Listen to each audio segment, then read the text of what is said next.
turns out we both served in Vietnam about the same time. He arrived about 6 months before me in country, and he was in the 4th Division, and I was in the 1st Cav. And then walking around here, we have at least one other 1st Cav alum.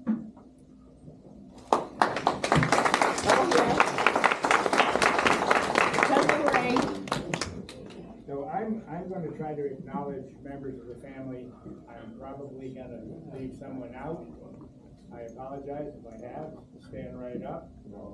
Sound off, okay? But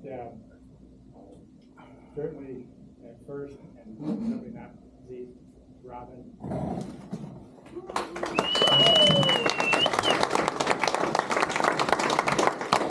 Behind every successful man, there's definitely a woman. Probably more than one. There's probably a surprise mother-in-law as well. there's no question about who was the impetus for Bob's success. Well, I'd like to acknowledge his mom, Lupe Flores. I understand she's 97. Yep. Oh, unable to travel, but you know, 97. A son, Bobby. Joe Martinez. He's not here today. Okay. Daughter, Vicky. She's here somewhere. I think she's in the kitchen. I'll tell you that when I first met She's Vicky, at the bar upstairs. I walked into the kitchen and I thought I was going through the gas chamber exercising the arm. Yep, I remember that. Something up that was so spicy.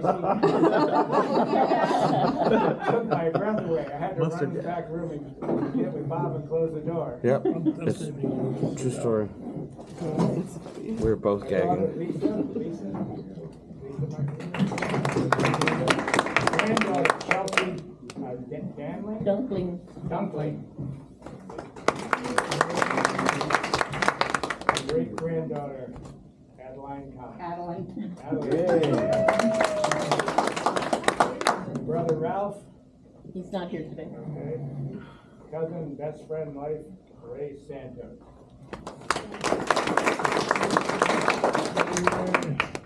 Now we have sisters Maria and Connie.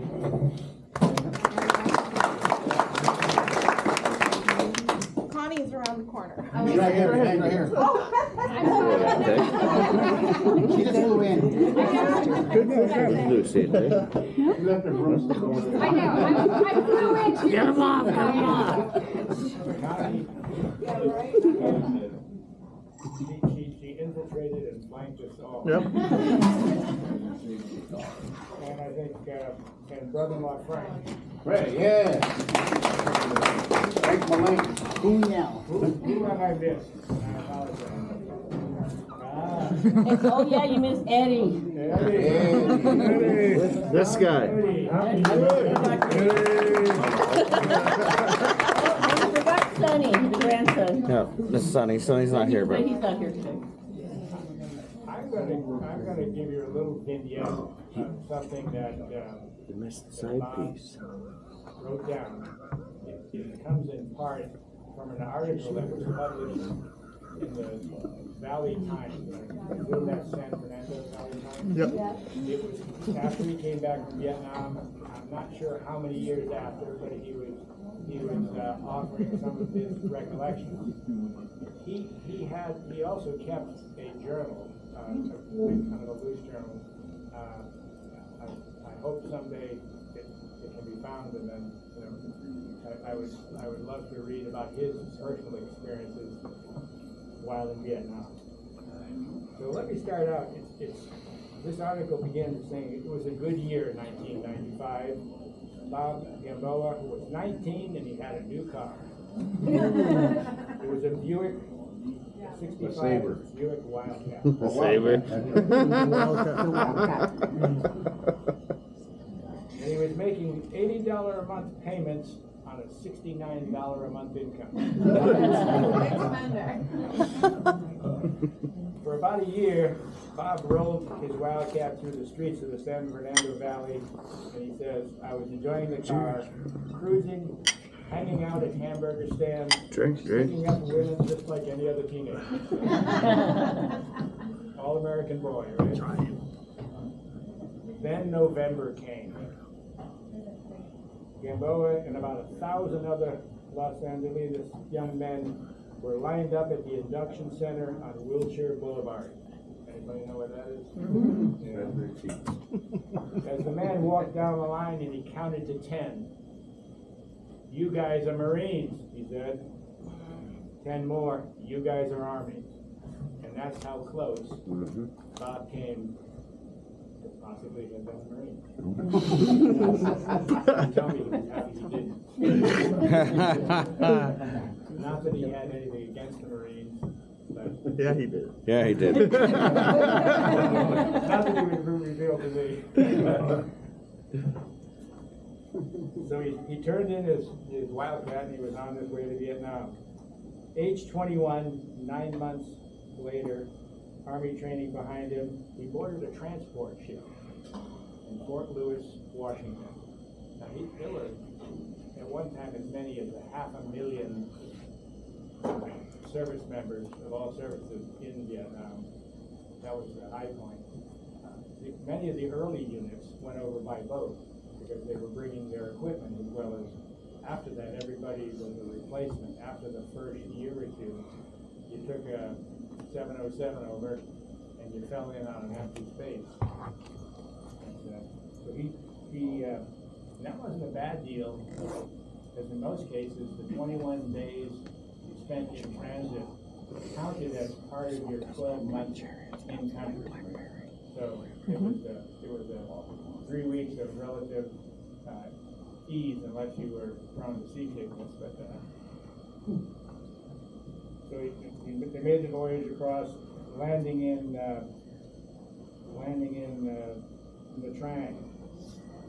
And he says, "I was greeted by an odor he called a combination of diesel fuel and feces, exacerbated by hot, stagnant air that was just stifling." Now, I know there's some other Vietnam veterans here, and that's pretty apropos. That was October '66. By December, Bob would need to use his gun. We were on patrol. We came out of a tree line into this meadow, he said. The VC were walking away from us. We spotted them, and they turned around and spotted us. But we opened up first. Bob hit one of the 3 soldiers in the chest, and the other VC soldier was killed, and the other one got away. Wow. And this is graphic, but it's part of war, and we should never forget that war is not a game. The individual who was wounded had a bad sucking chest wound. She was panting really fast, like a scared rabbit. Bob said, writing about the incident in a memoir booklet he kept from the war. The medic, seeing the woman had no chance, he finished her off. Not Bob, the medic.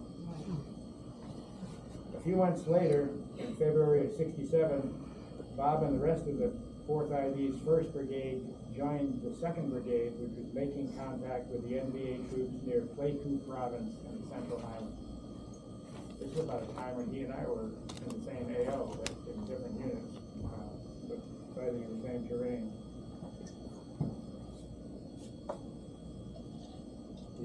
The Central Highlands, the dark jungle near Cambodian border.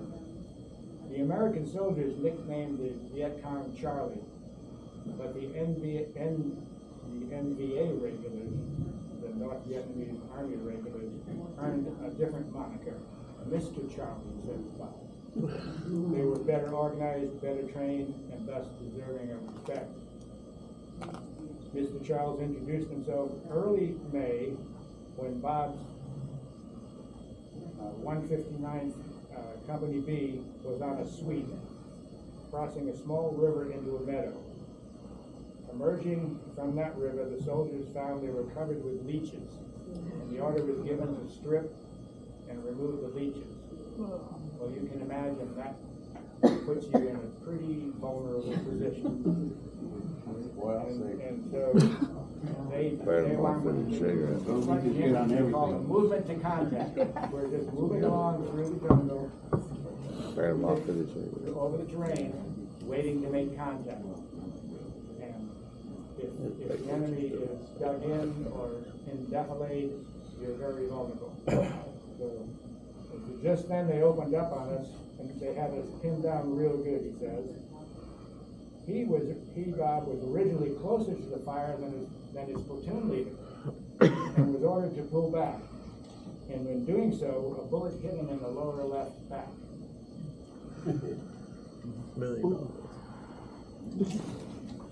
So, The adrenaline stopped in the ass? Yep. and I just felt wet in my left leg, and my leg went numb. I don't know if it's left leg, but his leg went numb, he said. He refused medical attention and instead shouted orders, organizing the other soldiers. Bob would earn the Army's Bronze Star for Valor in recognition of his courage and his. We had a hero Olympics.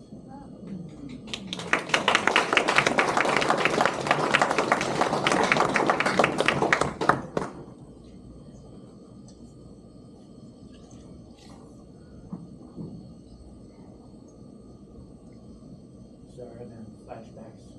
Oh.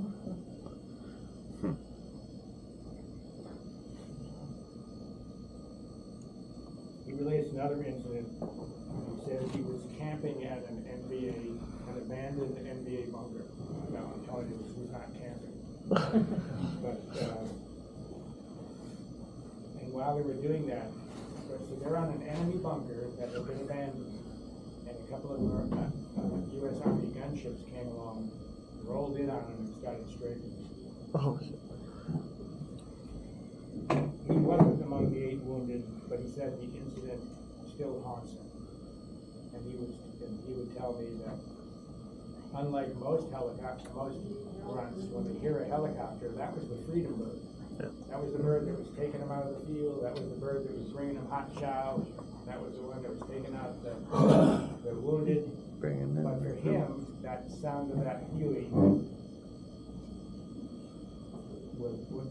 had a different reaction, and because of that.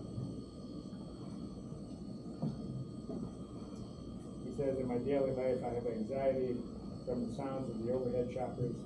I'm just waiting for the red traces to rain down on me, he wrote in his memoir. Firefights like those were, of course, the most harrowing part of war, but periods of inactivity couldn't ease the soldiers' fare, as there was no telling when the enemy would show. Nearly every day, a squad of 9 soldiers, or platoons of 30 to 40, would patrol sections of the jungle in search of the VC or NBA. When troops moved in larger groups, they would set up in the jungle station, and station a few soldiers out on the perimeter as lookouts against an ambush. The panthers and the tigers and the other wildlife that was swished through the jungle at night, prowling, actually relaxed them.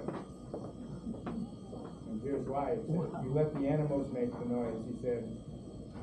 Once they're silent, you know someone else is out there. Not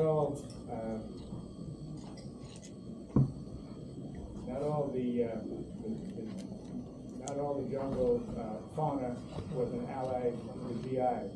There were killer bees, malaria-carrying mosquitoes, swamps full of leeches, trees housing exotic termites, ticks, and a particular knack for finding orifices, nostrils in the ears, particularly. Poisonous snakes had a notoriety all their own among his unit, he said.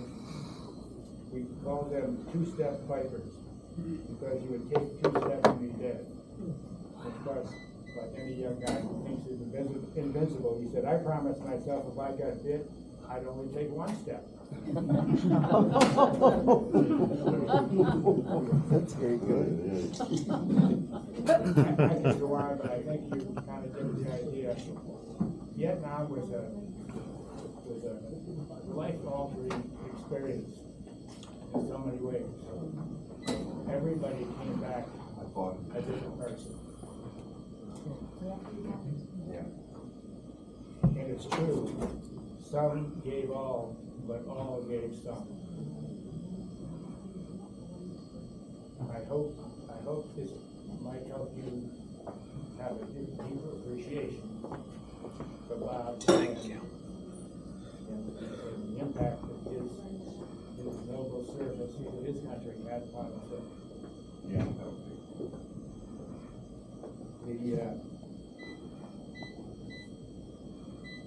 Robin, do you want to open up the floor to anyone else that might have something they want to say, or we can each do it? I think you covered him pretty well, so I'm okay. But does anybody else want to have a few words about his spectacular personality? This is his sister Maria. My brother-in-law.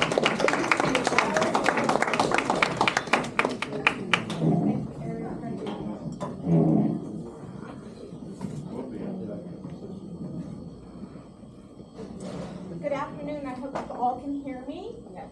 My name is Maria Elena Hinojosa. I'm Robert Ten Bear's sister. But Bob will always be Bob to me. He's 16 years older than me, and during my younger years, I considered him more of my father than my brother. My father was the typical old school Mexican in that he didn't show affection. He was always there, he was always present, he was always a provider, but he never showed the outward signs of kisses, hugs, I love you. That's what I got from my brother. He had a way of making me feel special and always loved. Some of my fondest memories are the camping trips that he took us on as children. My sister, my brother, even Vicky. We would go almost every summer, and there he taught my brother and I to fish. To me, Bob always seemed happiest outdoors, enjoying nature. And as I was reminiscing, I have a funny story. The first time Bob took us, we came out here to Vermont to visit, he took my husband and I out to the pond up on Turkey Hill, and he showed us the little pond, and he gave us some fishing poles and said, hey, go out and fish. There was an issue with poles, and the hooks were all straight. So we fixed the hooks, and in no time he caught a fish. Well, Bob was beside himself, telling him, throw Jose back. He had named all of his fish in the pond. Well, Bob literally grabbed the fish, and while trying to put the fish back into the pond, he slipped on the slimy bottom.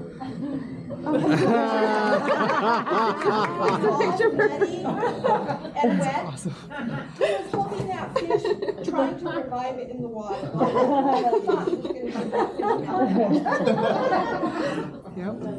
To us, it was just a fish, but to my brother, it was his pet, and he loved it. He could feel so deeply, even for some little loan of fish. To those of you who got to know him here probably will agree with me that he was extremely serious about American politics. Maybe to a fault. Yep. But he loved his US of A, especially this place here that he would call home. He would tell me about the hope for our country, seeing and talking to the young men at Norwich.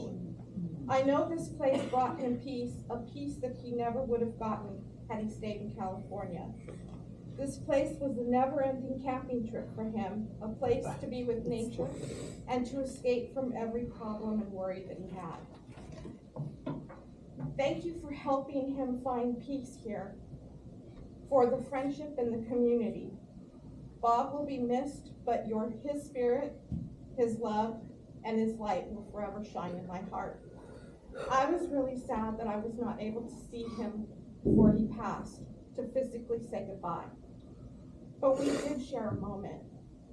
You see, on the day of his passing, literally a couple of hours after I got calm, I went outside, sat in my patio to reflect and pray. In that moment, a hummingbird came to me within inches from my face and just hovered for what seemed like a long time. It stayed right there, right in front of me, and I started to cry, trying to hold back any sound. It stayed. I've never experienced anything like that before, and you have to understand that the hummingbird has a significant symbol in Mexican culture. Since the mythology of the Aztec, the story goes, the hummingbird is a messenger, a symbol of strength, a soul of a warrior, a great communicator, and the bringer of good intentions. They are thought as the messengers of heaven. When you see one near you, it is a loved one who has passed on, sending you a message of love and hope. I know my brother, 10 Bears, Bob, came to me to say goodbye and to let me know he is free from worry and pain. I brought some little hummingbirds for everyone to take one home, that you always remember that he is in our presence when we remember him. Thank you.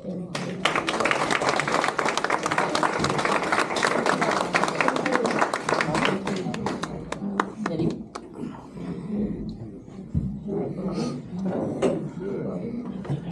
I can't say anything. That was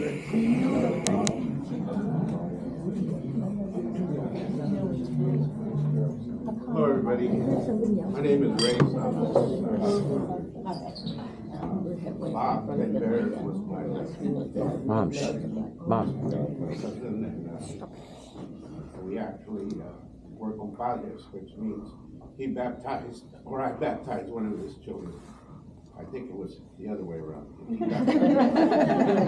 Anyway, you know, we grew up together. We were like 4 years apart.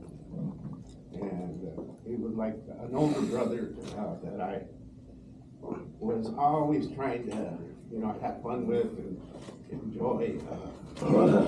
He created a lot of good atmosphere for me, and he showed me how to fish. He showed me how to play basketball and go out there and just have a great time, you know, and be a good person. We enjoyed the camaraderie. He was more like a brother than a cousin, you know. He showed me a lot of good things. Like when he went to the service, he showed me an example that I wanted to follow. So he came back, and then I went right after he did. I ended up in the seventh Cav Armored, or 7th Cavalry, excuse me. And you know, I did the same thing he did. I was in 11 Bravo, but I will never forget this man. He was a prime example of how a person should treat other people, and how your heart has to really enjoy what God gives you, and that's how to treat people and how to be compassionate to each other. But I really have a lot of respect for this man. He was very, very, very loving. And I thank you guys for all being here. And again, I'll always remember that man.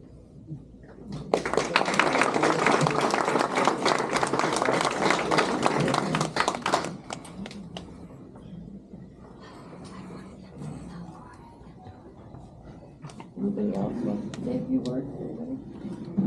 I know I can't read it. So I can't. But yes, it's thanks. Eddie? No.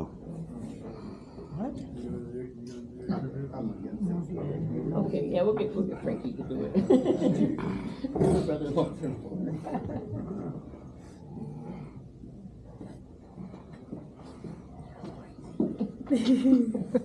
just, I'm his brother-in-law. He'd always, when I call him, he'd say, "What's happening? Coon Yao," which is brother-in-law. He always emphasized on certain ways of how he said things. Funny guy, always making jokes. I just kind of mentioned a quick story to Steve that came to mind. In his life, he was going through a separation, and he would go have a drink and then go to a bar and talk and stuff and meet people. And he said he went to a bar and he's sitting down, and this guy walked up and wanted to start a fight. He said, "Hey, I don't like your face." And the guy wanted to do something. I remember "Well, this. you know, I have to live with it. What are you talking about?" So the guy said he laughed and walked away. So Bob was funny, quick, and stuff. And he had, there was a time when I was dating my wife, his sister, and Bob would remind me every so once in a while, and he would say, "Hey, remember when your motorcycle had a flat and you were pushing it up the street? I pulled over in my truck and I helped you. We put it in the truck and take it home." So, yeah, we were actually I was fighting for her, and we weren't. I wasn't dating her then. "Hey, talk to your sister. I really want to be with your sister." "Hey, man, that's her. You got to talk to her." And he was talking about it all that time. But Bob was a great guy, and I just loved him. Always quick stories, and anyway, I'm gonna miss him. So, just want to say I love Bob. Love his family. Thank you all for being here for him. Take care.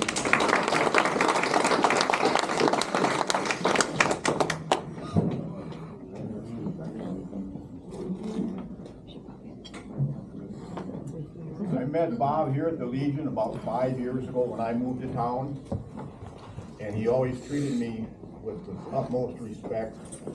I was, in fact, in the first cab, the same as you, out in the jungles, whatever. Like Bob, I was wounded. But we talked a lot of times. We never spoke of the war, but I could see in his face the war. And I'm sure he could in mine. That's why we've got to be such good friends. Yeah.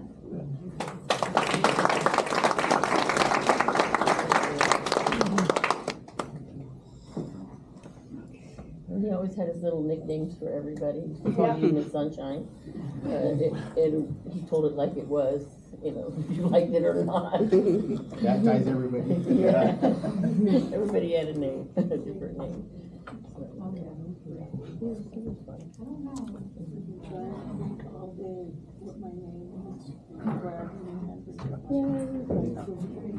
fun. You call me chicken. Bob had a nickname for everybody. Really? Yeah. They used to call me Shrek. But that makes sense. And he got married. That's a riot. We had a Fiona went in a wedding with a couple. And you call me a little Mexican when I wasn't a Mexican. They call you Tweety Bird. I Want to call you why? You had three little hairs sticking out right here all the time. She moves these three hairs sticking out. So.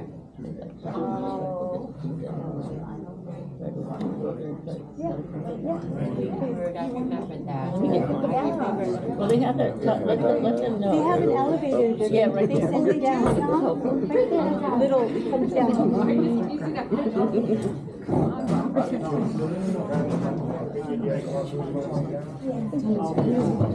That's it.